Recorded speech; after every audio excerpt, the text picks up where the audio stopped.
بسم الله الرحمن الرحيم الحمد لله رب العالمين والعاقبة للمتقين ولا عدوان إلا على الظالمين وأشهد أن لا إله إلا الله وحده لا شريك له وأشهد أن محمدا عبده ورسوله وبعد.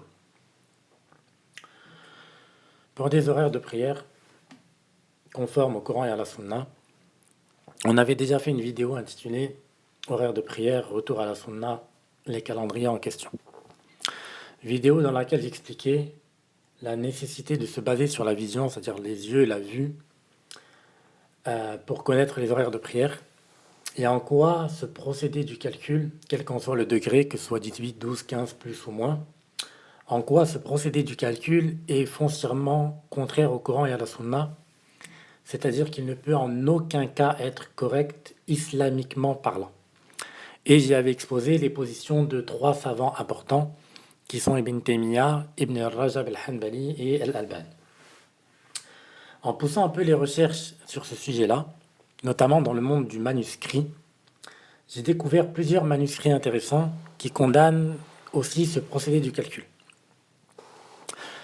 J'ai donc découvert, pas un, mais plusieurs manuscrits intéressants de différents savants, de différentes époques et de différents pays, qui condamnent tous ce calcul qui détermine soi-disant les horaires de prière. Et pour certains de ces manuscrits-là, ils condamnent ce procédé du calcul d'une manière plutôt sévère. On verra, Inch'Allah Azza dans une prochaine vidéo, par exemple, qu'un savant yéménite du 7e siècle, lui, qualifie ce calcul qui détermine les horaires de prière comme étant la voie des philosophes, des rationalistes, qui n'est pas celle de la voie des gens de la Sunna, et il a même été jusqu'à souhaiter l'enfer à ceux qui agissent en fonction de ce calcul-là. Dans un autre manuscrit, Inch'Allah, on verra qu'un savant du 9e et 10e siècle, qui était chargé justement, qui était le chargé des horaires de prière pour la fameuse et réputée grande mosquée d'Al-Azhar en Égypte, ce savant-là avait émis une fatwa dans laquelle on y retrouve un passage justement, comme on le verra dans le manuscrit, dans lequel il dit que le gouverneur doit frapper et mettre en prison ceux qui agissent en fonction de ce calcul-là, se refusant de se baser sur la vue. On verra aussi dans une autre vidéo encore, Inch'Allah Azzawajal, qu'on attribue à Mohammed ibn Ismail al-San'ani, le savant yéménite, auteur du Sharh de Bulugh al-Maram qu'il a intitulé Subul al-Salam.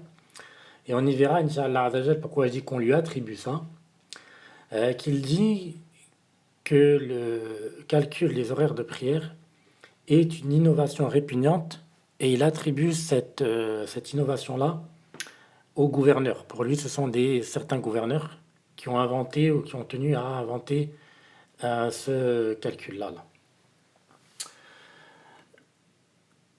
À cette occasion-là, on va parler d'un manuscrit qui se trouve dans une bibliothèque en Allemagne.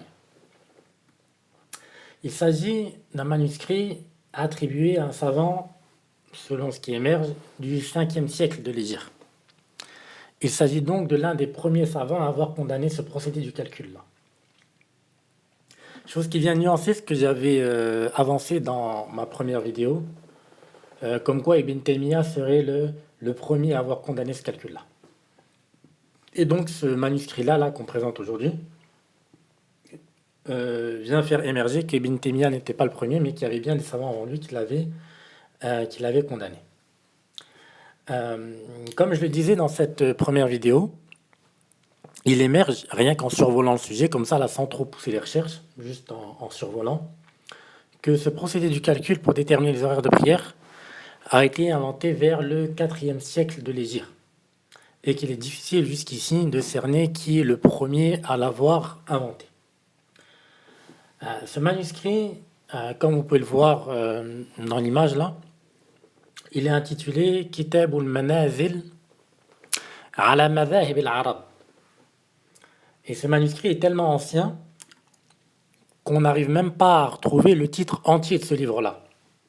Le papier est tellement vieux qu'on n'arrive pas, comme vous pouvez le voir là, mais on y retrouve quelques parties du titre. Donc on y retrouve les mots Kitab al-Manazil ala madhahib al-Arab. Et l'auteur de ce manuscrit-là, c'est-à-dire l'auteur de ce livre-là, est un savant du nom de Abu Abdullah Muhammad ibn Rahiq ibn Abd al-Karim. Et le passage qui nous intéresse de ce manuscrit-là, c'est celui-ci, là, dans l'image. Il s'agit donc du folio 8 recto. Et il y est écrit « I'lam wafaqana Allah wa iyyak أن الأوقات لا تعرف إلا بالعيان والرصد لا بالأسطلاب والتنجيم كما ذكر بعض المتأخرين. » Il dit donc, traduction, I'lam, sache, waffaqana Allah wa iyyak, qu'Allah nous accorde la réussite ainsi qu'à toi. An al-awqat, que les horaires, et là comme vous le voyez écrit en rouge, juste au-dessus, il s'agit du chapitre des horaires de prière. Il dit Bab Mawaqit as-Salah. Donc, lorsqu'il dit les horaires, on sait très bien qu'il s'agit des horaires de prière. Il dit donc I'lam, sache, wafaqana Allah wa iyyak, qu'Allah nous accorde la réussite ainsi qu'à toi. An al-awqat, que les horaires, c'est-à-dire de prière, la tu'raf illa bil-'iyani war-rasad, ne peuvent être connus que par les yeux et l'observation. La bil ustullabi wa tanjim, non pas avec l'astrolabe.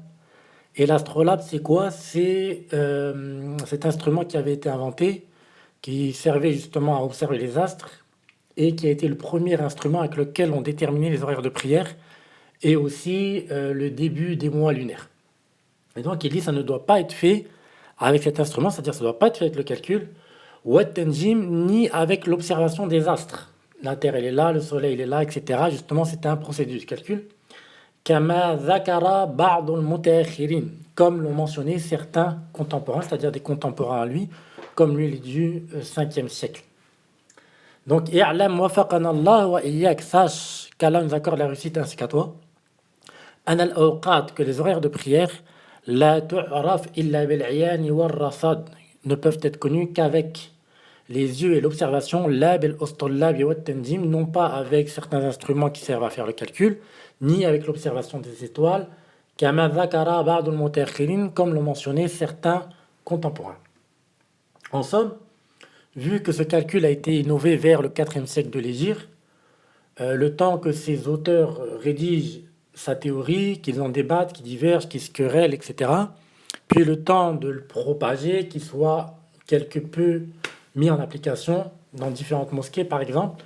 Tout ça, ça peut prendre quelques dizaines d'années, donc on arrive facilement au siècle suivant, c'est-à-dire autour du 5e siècle, c'est-à-dire l'époque de ce savant-là, là, auteur de ce manuscrit-là. Ce manuscrit est donc l'un des premiers à avoir condamné ce calcul qui prétend déterminer les horaires de prière, et on ne dit pas que c'est le premier, car il n'est pas impossible qu'on en trouve d'autres. هذا وصلى الله وسلم وبارك على نبينا محمد وعلى آله وصحبه أجمعين.